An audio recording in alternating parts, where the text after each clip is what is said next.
First and foremost, I'd like to start off with a few thank yous. So if you're wondering about the stage title, I'm afraid you're going to have to wait.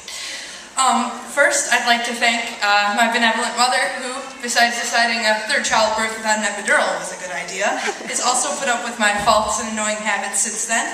The guys who've contributed a lot of awesome things to my life. My close gang of friends who've always been supportive of my harebrained schemes and long rambling rants. My school and sports colleagues who have helped to make my group projects, teams, and meets fun. And finally, the teachers who have given so much of their lives for so little appreciation in return.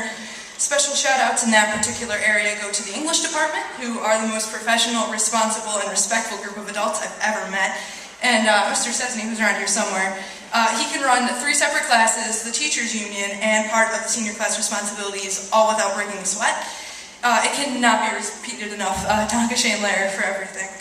But on to the topic of the speech. The strange title actually comes from a Shel Silverstein poem. If you recognize Shel Silverstein, you've probably gotten your grad the giving tree for their graduation present. Congrats on trying to guilt trip your son or daughter into keeping contact with you next year. Yeah, those of you who aren't laughing probably got, oh, the places you'll go, huh? Bummer. But, Asians actually comes from his collection of poems called The Light in the Attic, and it goes like this. If we meet and I say hi, that's a salutation. If you ask me how I feel, that's consideration.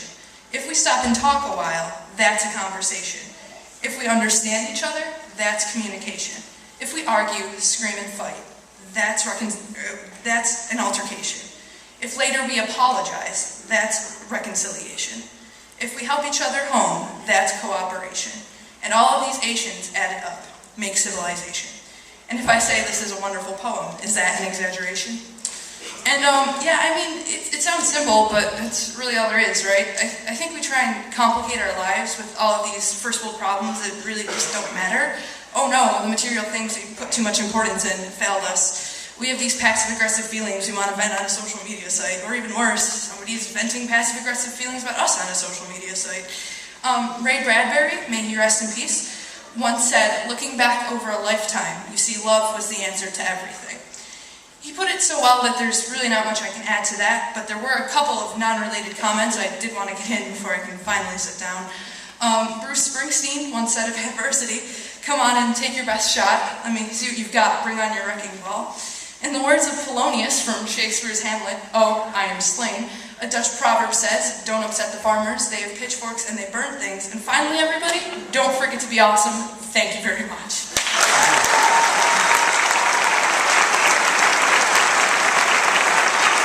Thank you, Valerie. I'd like to ask the seniors who are in the jazz ensemble and concert chorale to go to the pit area at this time.